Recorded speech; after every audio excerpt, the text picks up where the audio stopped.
Hello everyone, स्वागत है सभी लोगों का। और यहाँ से हम लोग अपना मैथ्स का जो चैप्टर है वो शुरू करने जा रहे हैं। और बेसिक मैथ्स में हम लोगों को जो सबसे पहला टॉपिक पढ़ना है वो है नंबर सिस्टम, यानी कि संख्या प्रणाली।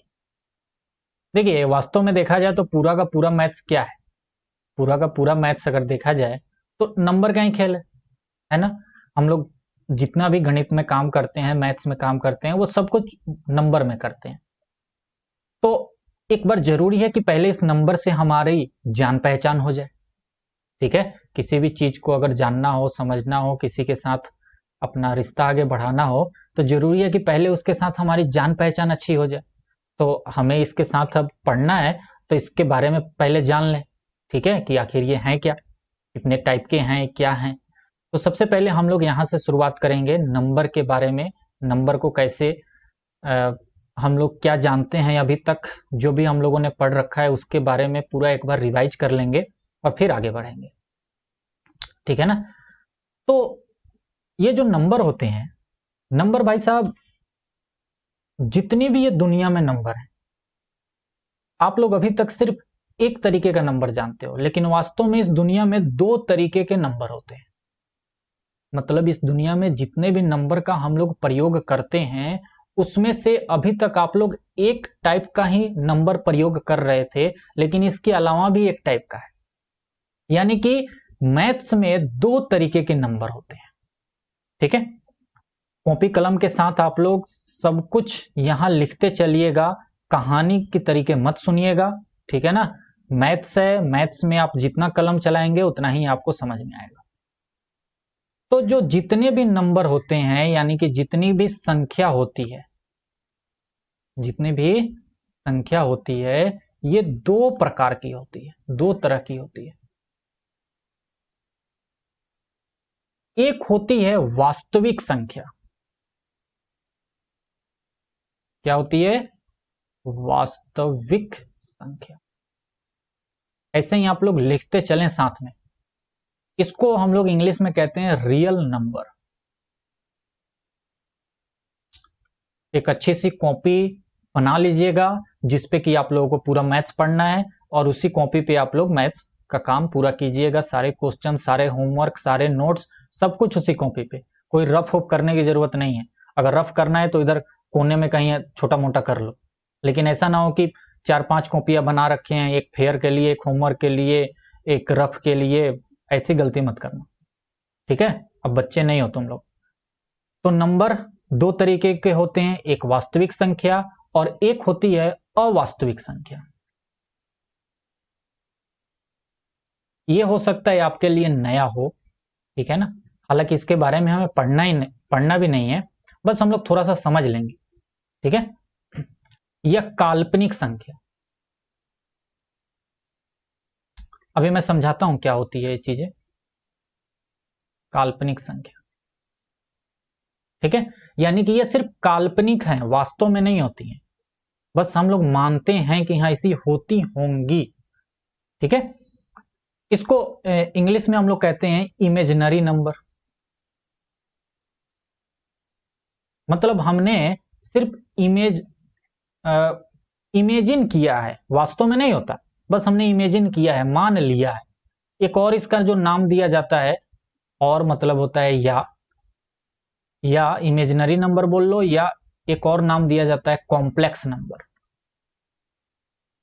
ठीक है। अब जरा इसको बीच में करते हैं, फिर आपको समझाते हैं। देखिए, अब समझिए बात।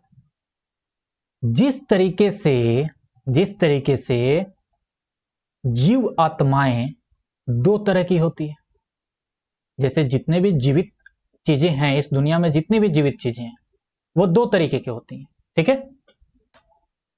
एक एक जीवित चीज होती है जो कि हम लोग हैं, जैसे कि प्राणी है, पशु पक्षी है, पेड़ पौधे हैं, कीड़े मकोड़े हैं, छोटे छोटे जीव हैं।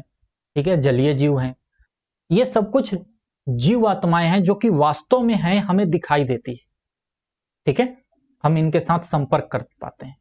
लेकिन एक आत्मा और होती है, समझ गए ना, भूत प्रेत चुड़ैल वाली आत्मा, जो कि वास्तव में नहीं होती।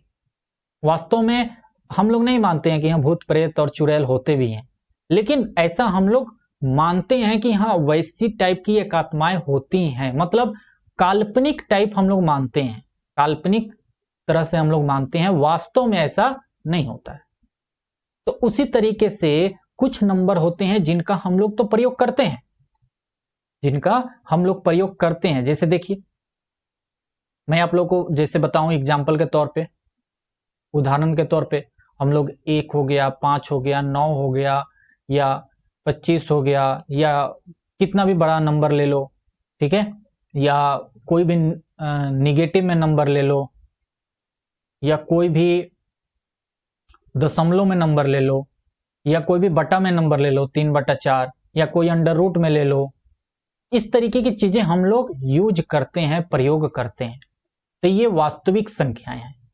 लेकिन जरा इसका एग्जाम्पल देखना, इसका एग्जाम्पल देखना, 3 + 5i, under root -1, under root -25 या -26। ये क्या है? इस तरीके का नंबर आज तक हम लोगों ने कभी पढ़ा ही नहीं है कि 3 + 5i क्या होता है, 3 + 5i, ये तो आज तक नहीं पढ़ा। ये अंडर रूट के अंदर निगेटिव नंबर कभी नहीं आता, आप लोगों ने हो सकता है इस बारे में पढ़ रखा हो कि अंडर रूट के अंदर कभी भी निगेटिव नहीं आता, इसके अंदर हमेशा पॉजिटिव नंबर आता है। लेकिन अगर निगेटिव आ गया तो वो काल्पनिक है, वो वास्तव में नहीं होती। तो इसके बारे में ज्यादा दिमाग खटाने की जरूरत नहीं है, ये चीज अभी हम लोगों को नहीं पढ़ना है, ना ही इससे हमें मतलब है। ये 11वीं क्लास में आप लोगों को पढ़ना है। 11वीं क्लास में कॉम्प्लेक्स नंबर का एक चैप्टर है जहां पर इस बात को बहुत डिटेल में पढ़ा जाता है, और ये बहुत कठिन चैप्टर भी है। इस चैप्टर ने मुझे भी बहुत परेशान किया था, लेकिन फिर बाद में प्रैक्टिस से ये चीजें मेरी चैप्टर ठीक हो गई थी। तो ये एक इंपॉर्टेंट चैप्टर है। वैसे भी भूत प्रेतों के बारे में पढ़ना कठिन काम है, ठीक है ना। हमने आज तक की, अब जिसको आज तक हम लोगों ने देखा ही नहीं है उसके बारे में पढ़ना तो बहुत कठिन काम है भैया। तो ये चैप्टर थोड़ा कठिन भी है 11th क्लास में। ओके, तो इसके बारे में अभी हमें कोई बात नहीं करनी है, हमें बात करनी है वास्तविक संख्या के बारे में, रियल नंबर के बारे में, और हम लोग इसी के बारे में पढ़ने वाले हैं, ठीक है ना। तो वास्तविक संख्याएं भी कई प्रकार की होती हैं, एक एक करके अब हम लोग पढ़ने जाते हैं। तो अगर आप लोग लिखना चाहें तो यहाँ वास्तविक संख्या का परिभाषा लिख सकते हैं कि ऐसी संख्या जिसका प्रयोग हम लोग मैथ्स में करते हैं, और अवास्तविक जिसका प्रयोग हम लोग नहीं करते हैं। मुझे लगता है ये बातें समझ में आ गई होंगी आप लोगों को, ना भी लिखें तो भी काम चलेगा, या चाहें तो यहाँ नीचे लिख भी सकते हैं कि ऐसी संख्या जिसका प्रयोग हम लोग वास्तव में करते हैं, ठीक है।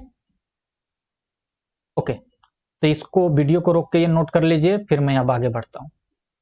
चलिए, अगर कभी छूट जाए ना तो आप लोग वीडियो को रोक के नोट कर लीजिएगा पीछे का, और फिर उसके बाद आगे बढ़िएगा, या अगर आगे बढ़ गए होंगे तो थोड़ा सा वीडियो पीछे कर लीजिए। ओके, तो सबसे पहले जो वास्तविक संख्या आती है वो है प्राकृत संख्या।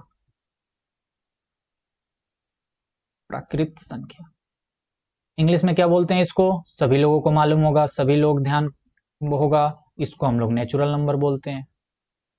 ना मालूम हो तो अभी लिख लो फटाक से, क्या बोलते हैं इसको, नेचुरल नंबर, जो नेचर प्राकृतिक प्राकृतिक नंबर है।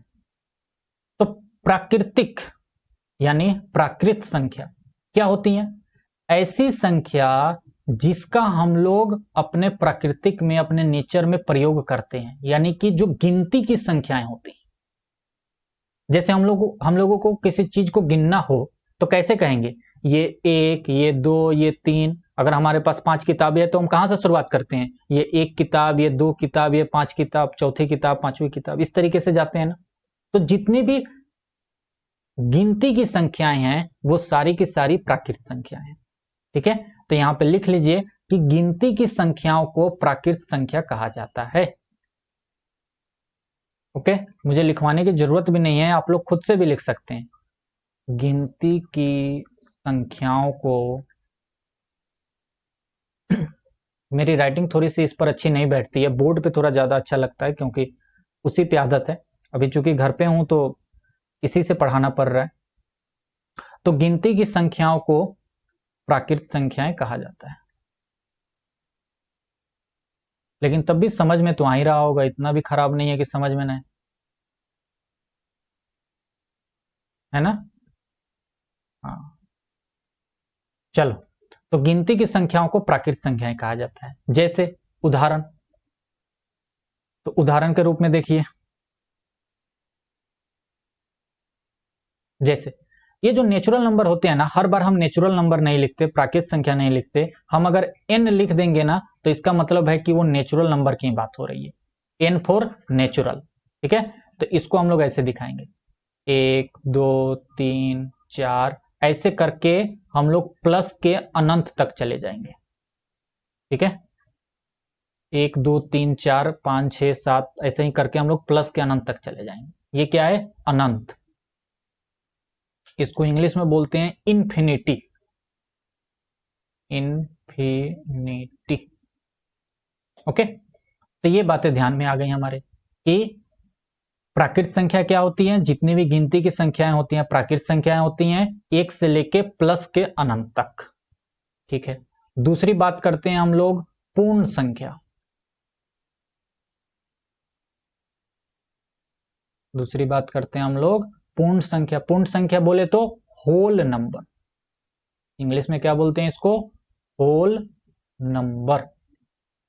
नंबर को जब शॉर्ट में लिखना होता है ना तो एन ओ डॉट करके लिख देते हैं।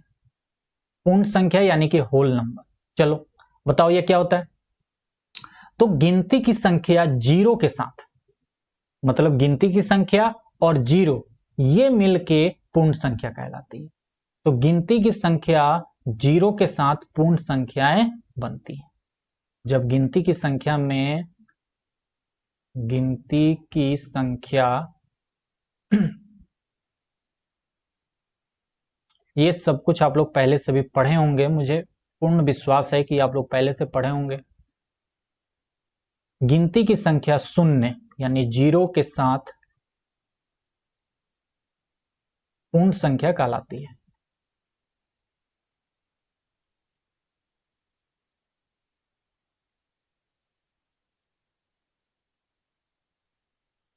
ओके चलिए, तो इसके उदाहरण जैसे, इसके उदाहरण जैसे इसको हम लोग डब्लू से दिखाते हैं। देखो पूर्ण संख्या क्या है?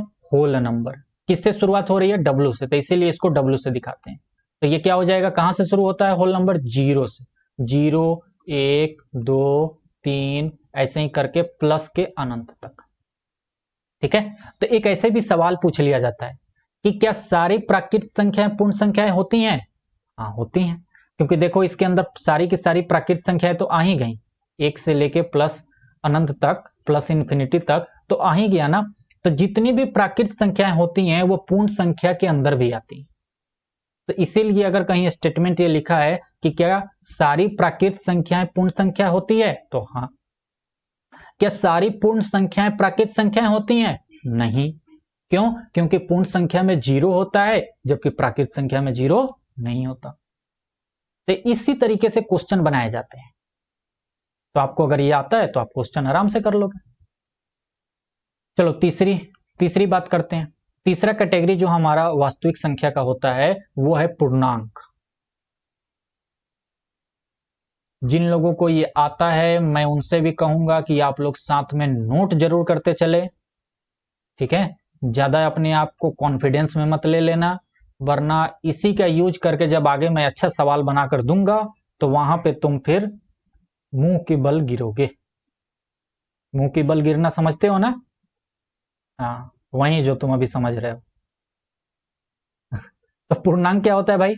तो पूर्णांक देखो, पूर्णांक समझो, जितनी भी गिनती की संख्या होती है, जितनी भी गिनती की संख्या होती है उसके बाद जीरो और गिनती की संख्या का निगेटिव, ये तीनों मिलकर पूर्णांक बनाते हैं। ठीक है, तो जरा इसको लिख लो, फिर इसमें भी एक तो अच्छी बातें बता रहा हूं मैं। सभी गिनती की संख्या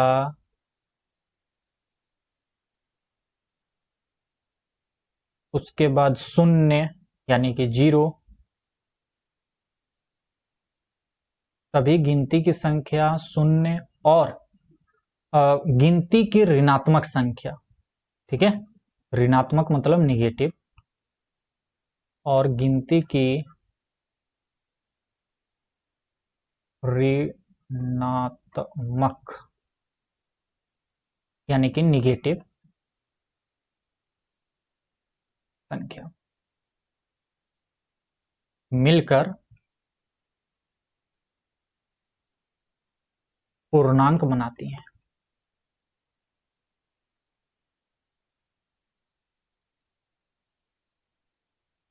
ठीक है, सभी गिनती की संख्या, जितनी भी गिनती की संख्या होती है, शून्य और गिनती की ऋणात्मक संख्या, ठीक, जैसे -1, -2, -3, -4, गिनती की संख्या क्या हो गई, 1 2 3 4 5, और उसका गिनती की ऋणात्मक क्या हो गई, -1, -2, -3, -4। जैसे एग्जाम्पल में देखो,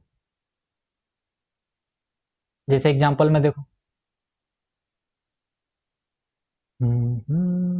इसको हम लोग जो पूर्णांक होता है, इसको या तो हम लोग जेड से दिखाएंगे या कैपिटल आई से दिखाएंगे, कैपिटल जेड या कैपिटल आई। ये होता है इसका दिखाने का तरीका। अगर कहीं भी कैपिटल जेड या कैपिटल आई लिखा है तो समझ जाइएगा कि वो पूर्णांक की यानी इंटीजर की बात कर रहा है। ये कहां से कहां तक होता है, तो ये इसमें जीरो भी होता है, 1 2 3 4 5 ऐसे ही करके प्लस के अनंत तक ये जाता है। और क्या होता है, -1, -2, -3, -4, ऐसे ही करके ये माइनस के अनंत तक जाता है। ठीक है ना, तो ये सारे तीनों वैरायटी के जो नंबर होते हैं मिल के पूर्णांक कहलाते हैं। अब जरा मुझे बताइएगा, अगर कोई बोले क्या सारी प्राकृत संख्याएं पूर्णांक होती हैं, हाँ भैया, क्यों, क्योंकि प्राकृत संख्याएं 1 से लेकर प्लस अनंत तक है, जो कि पूर्णांक के अंदर आता ही है, तो सारी प्राकृत संख्याएं पूर्णांक होती हैं। सारी पूर्ण संख्याएं भी पूर्णांक होती हैं, क्योंकि देखो 0 1 2 3 4 से लेकर अनंत तक है, तो यानी कि सारी की सारी पूर्ण संख्या भी इसके अंदर आती है। तो ये समझ लो पूर्णांक जो है सो पप्पा है, ठीक है ना, पूर्णांक जो है सो पप्पा है, और इसके अंदर प्राकृत भी आ रही है और इसके अंदर पूर्ण भी आ रही है। तो बात समझ में आ गई, ठीक है। तो ये हो गए 3 वैरायटी की हमारी अभी तक बातें। अच्छा, एक संख्या रेखा पर भी इसको दिखाया जाता है, आप लोगों को अगर मालूम हो तो, संख्या रेखा इसको संख्या रेखा पर कैसे दिखाते हैं, सभी लोगों ने इस पर सवाल भी बहुत सारे किए होंगे। जैसे यहाँ 0 होता है, इधर की तरफ प्लस में वाला होता है 1 2 3 4, और ऐसे ही करके आगे बढ़ते हैं, और इधर की तरफ निगेटिव वाला होता है -1 -2 -3 -4। ठीक है ना, बस ये ध्यान रखिएगा, 0 के बाद -1 -2 -3 शुरू होता है, और 0 के इधर 1 2 3 4 करके इधर शुरू होता है। तो ये संख्या रेखा पर चीजें दिखाई जाती हैं। ठीक है, और पूर्णांक की बातें आप लोगों को समझ में आ गई कि पूर्णांक 3 तरीके के नंबर को मिला के बना है। एक निगेटिव, किसका निगेटिव, प्राकृत संख्याओं का निगेटिव, दूसरा 0, और तीसरा खुद प्राकृत संख्या। तो प्राकृत संख्याएं 0 और प्राकृत संख्याएं का निगेटिव मिलकर पूर्णांक बनाती है। ओके, आगे चलते हैं। पूर्णांक के बाद एक चौथे टाइप का जो नंबर आता है, इस नंबर को हम लोग कहते हैं परिमेय संख्या। अब यहां से थोड़ी सी अच्छी बातें आएंगी, और मैं बहुत अच्छे से इसको समझाने वाला हूं, क्योंकि इसका उपयोग बहुत है क्लास 10वीं में, इसीलिए ध्यान से सुनिएगा। परिमेय संख्या क्या होती है, चौथे वैरायटी का हम लोग बात करने जा रहे हैं, परिमेय संख्या। इसके बाद हम लोग अपरिमेय संख्या की भी बात करेंगे, लेकिन पहले परिमेय संख्या की बात कर लेते हैं, जिसको हम लोग कहते हैं रेशनल नंबर। रेशनल नंबर क्या होता है, ये परिमेय संख्या, क्या खास बातें हैं परिमेय संख्या की। वैसे तो ये एक चैप्टर ही है, आपकी 10वीं क्लास में ये बहुत 9वीं क्लास में ये आपने पढ़ रखा होगा काफी डिटेल में, लेकिन हम लोग यहाँ पे कुछ बहुत जरूरी बातें करेंगे रेशनल नंबर के बारे में, जितनी की हमें जरूरत है। ठीक है, इसके बारे में जरा लिखिए। ऐसी संख्या, पहले लिख लीजिए फिर मैं अच्छे से समझाता हूं, जिसे P/Q या A/B कुछ भी लिख सकते हो, P बटा Q के रूप में लिखा जा सके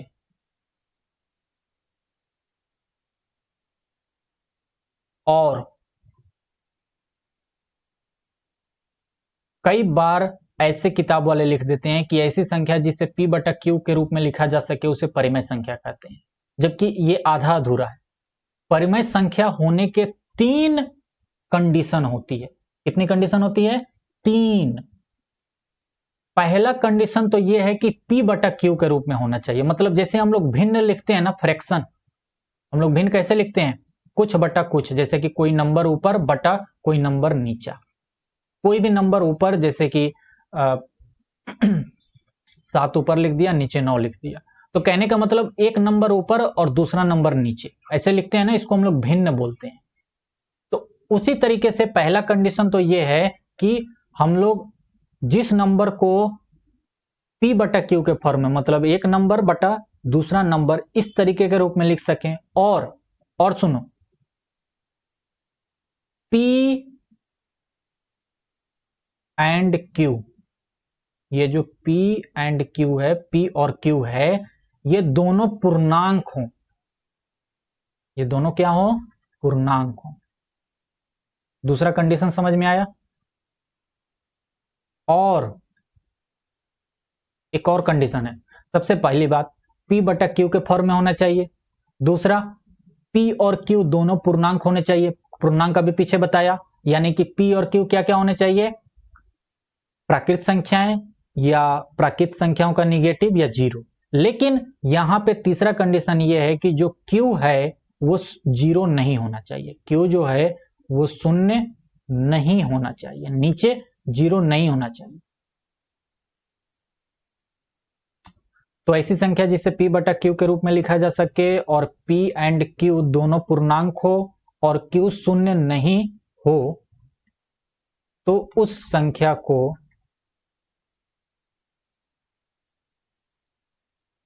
परिमेय संख्या कहते हैं। अभी मैं एग्जाम्पल दूंगा तो और अच्छे से समझ में आ जाएगा, परेशान होने की जरूरत नहीं। समझिए, अब एग्जाम्पल से समझिए।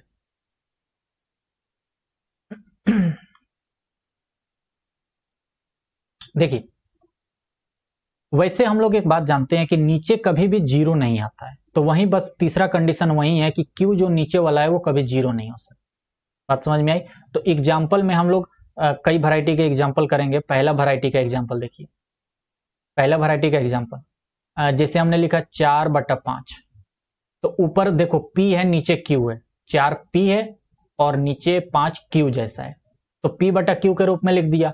4 और 5 दोनों पूर्णांक होते हैं और नीचे वाला जीरो भी नहीं है, तो यानी कि ये क्या है? परिमेय संख्या है। ठीक है, हमने लिख दिया 2/3, ये भी परिमेय संख्या है।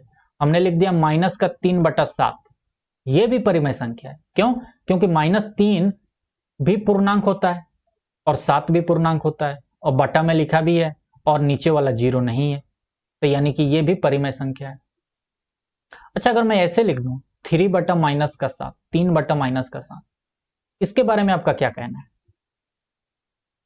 3/-7 के बारे में आपका क्या कहना है? एक्चुअल में इस तरीके से लिखा ही नहीं जाता है, ये मैथ्स में ये गलत तरीका माना जाता है। तो इसको ऐसे लिखो, -3/7, ऐसे लिखो, ऊपर कर दो माइनस को, ये सही तरीका है। ये भी परिमेय संख्या, क्योंकि 3 भी पूर्णांक है, -7 भी पूर्णांक है और नीचे जीरो नहीं है, तो है, लेकिन ये लिखने का सही तरीका नहीं है।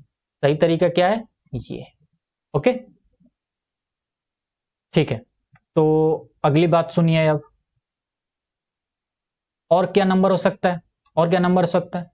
तो और नंबर यहां पे मैं बात कर लूं तो ऊपर भी निगेटिव, नीचे भी निगेटिव,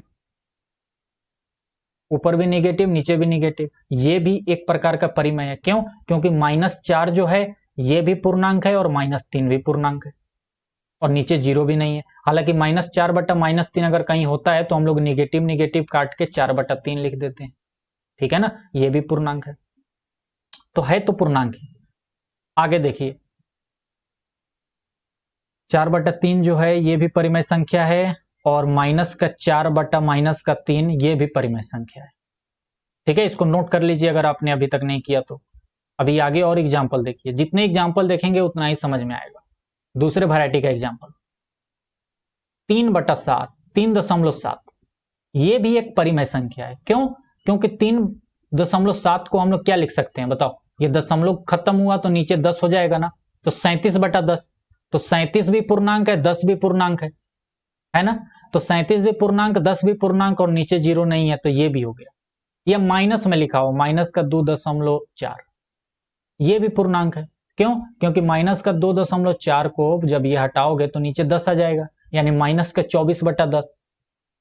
ठीक है, तो ये भी एक पूर्णांक, ये भी एक परिमेय संख्या है, क्योंकि ऊपर भी पूर्णांक है, नीचे भी पूर्णांक है। तीसरी वैरायटी का देखो, तीसरा वैरायटी का एग्जांपल अगर हम लोगों ने ऐसे लिख दिया सिर्फ 5, क्या लगता है आपको, सिर्फ 5 परिमेय संख्या है कि नहीं? सिर्फ अगर हमने 5 लिख दिया तो ये परिमेय संख्या है कि नहीं? ये भी परिमेय संख्या है। क्यों?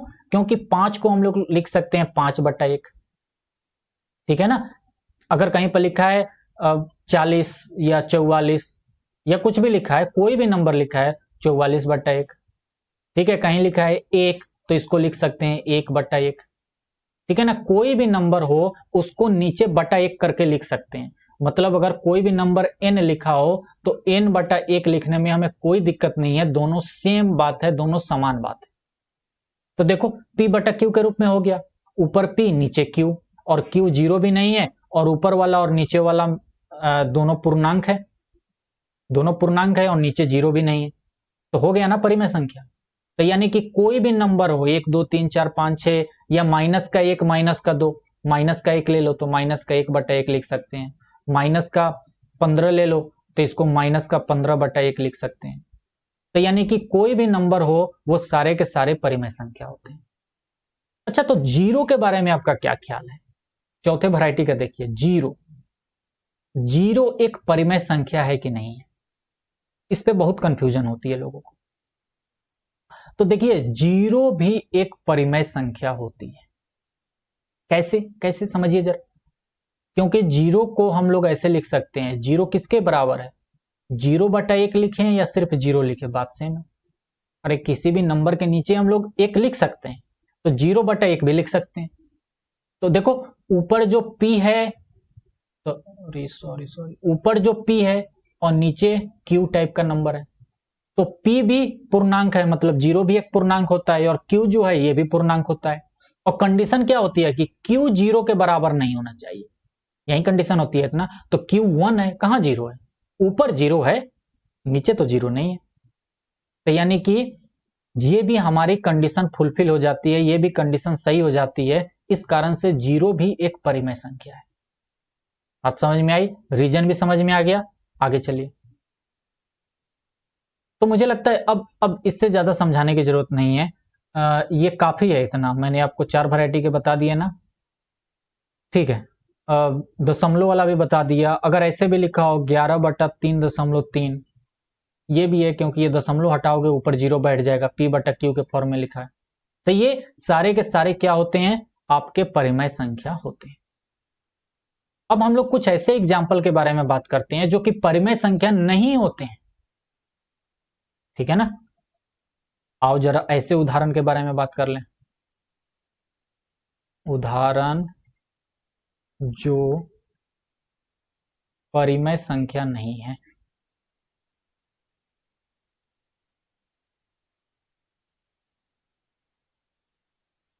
अच्छा, यहां पे एक बात और आप लोग देख सकते हैं, और चाहे तो इसको यहां पे नोट करके लिख भी सकते हैं। देखिए, मैं थोड़ा सा जो कंपटीशन में सवाल जिस तरीके से बना दिए जाते हैं ना, उस तरीके की बात कर रहा हूं। आप ध्यान से देख रहे हो कि कोई भी नंबर हो, चाहे 1 हो, 2 हो, 3 हो, 4 हो, 5 हो, मतलब गिनती के सारे नंबर, यानी कि सारी प्राकृत संख्याएं भी परिमेय है, 0 भी परिमेय है।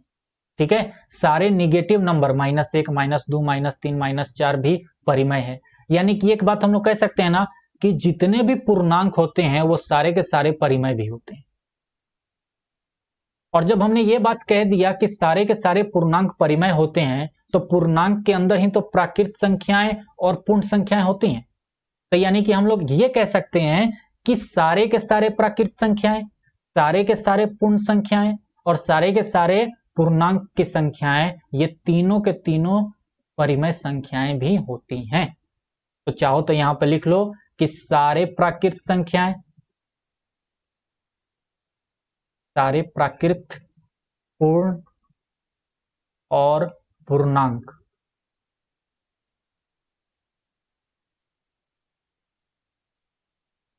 सारे प्राकृत, पूर्ण और पूर्णांक संख्याएं क्या होती हैं भैया? परिमेय संख्याएं होती हैं। वैसे अगर मैंने पूर्णांक बोल दिया तो पूर्णांक बोलने पर उसके अंदर प्राकृत और पूर्ण तो अपने आप ही आ गए, ये अलग से बोलने की जरूरत भी नहीं, लेकिन फिर भी लिख लेते हैं। सारे प्राकृत, पूर्ण और पूर्णांक संख्याएं परिमेय संख्या होती है। चलो भाई, ये भी बात हम लोग समझ गए। ओके, ये एग्जाम में इसी टाइप के क्वेश्चन बनते हैं, ठीक है ना। दे देंगे कि एक ऐसे, देखो किस तरीके से वो एग्जाम में क्वेश्चन देते हैं, कहेंगे m एक पूर्णांक है तो क्या m परिमेय भी है या नहीं, ऐसे दे देंगे। m एक परिमेय संख्या है, m एक परिमेय संख्या है तो क्या यह पूर्णांक भी है?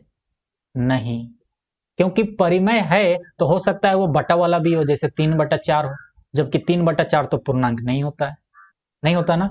तो इस तरीके से वो सवाल देते हैं, तो जिन बच्चों का यहाँ कंसेप्ट मजबूत होता है ना, वो वहां कर लेते हैं। अब समझ में आ रहा है कि क्यों बेसिक पढ़ाया जा रहा है, ठीक है ना, समझ में अब आ रहा होगा।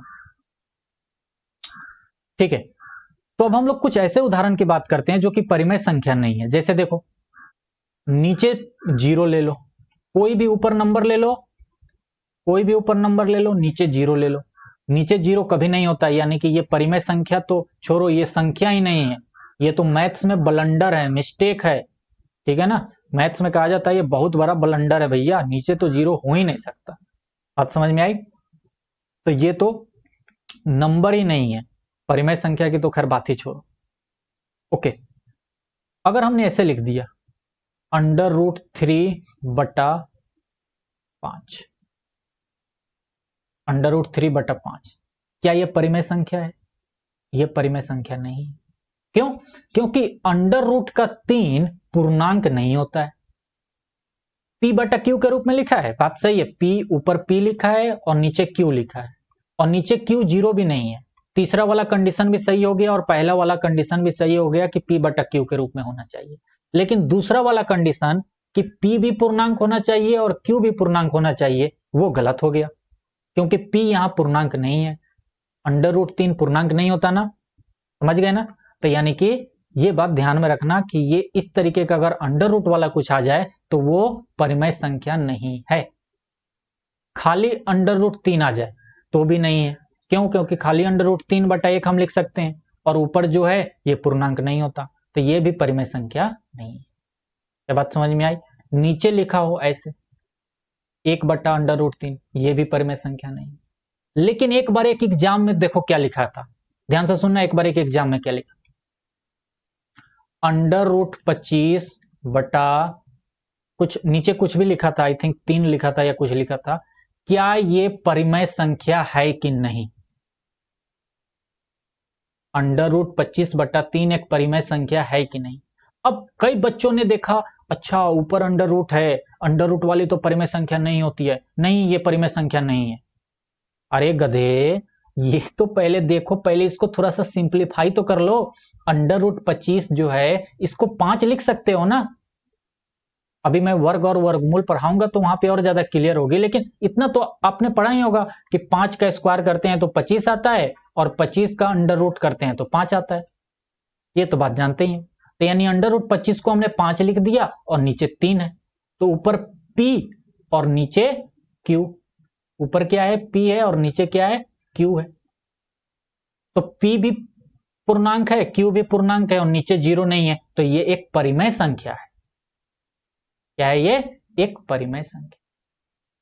एक और क्वेश्चन आया था, बहुत अच्छा क्वेश्चन, रेलवे में शायद आया था, रेलवे के एग्जाम में आया था। हालांकि ये आप लोग हो सकता है समझ पाओ या ना समझ पाओ, घात घातांक जब मैं पढ़ाऊंगा तो वहां अच्छे से समझ में आएगी। ऐसे लिखा हुआ था, देखो, अंडर रूट का 18, ठीक है, बटा अंडर रूट का 2, क्या ये परिमेय संख्या है कि नहीं है? सोचो जरा, वीडियो को रोको और खुद सोचो। मैंने एक पीछे हिंट भी दे दिया, सोचो इस बात को, ठीक है। और ये वीडियो चूंकि यूट्यूब पर भी अवेलेबल है तो हमें कमेंट करके बताना यस या नो, ओके। ये परिमेय संख्या है कि नहीं, ये हमें वीडियो में नीचे कमेंट करके आप लोग बताना, और फिर अगली क्लास में मैं इसको सॉल्व करूंगा और फिर आप लोगों को अपरिमेय संख्या के बारे में बताऊंगा, ठीक है। तो आज का लेक्चर हम लोग इतना ही रखते हैं। ये आपका होमवर्क है, इसको आप सोचिएगा और करके लाइएगा, ओके। तो देखिए,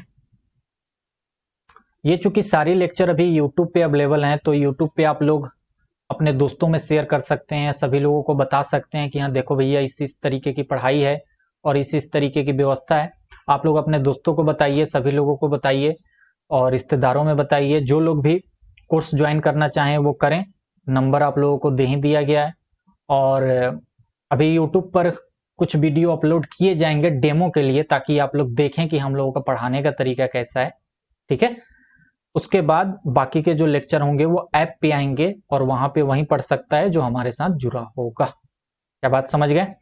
चलिए फिर, तो इस YouTube चैनल को आप लोग जरूर सब्सक्राइब कीजिएगा और वहां पे बेल पे जो है वहां प्रेस करके ऑल पे क्लिक कर लीजिएगा, क्योंकि बहुत सारी नोटिफिकेशन जो है हम लोग इसी YouTube चैनल पर भी देंगे।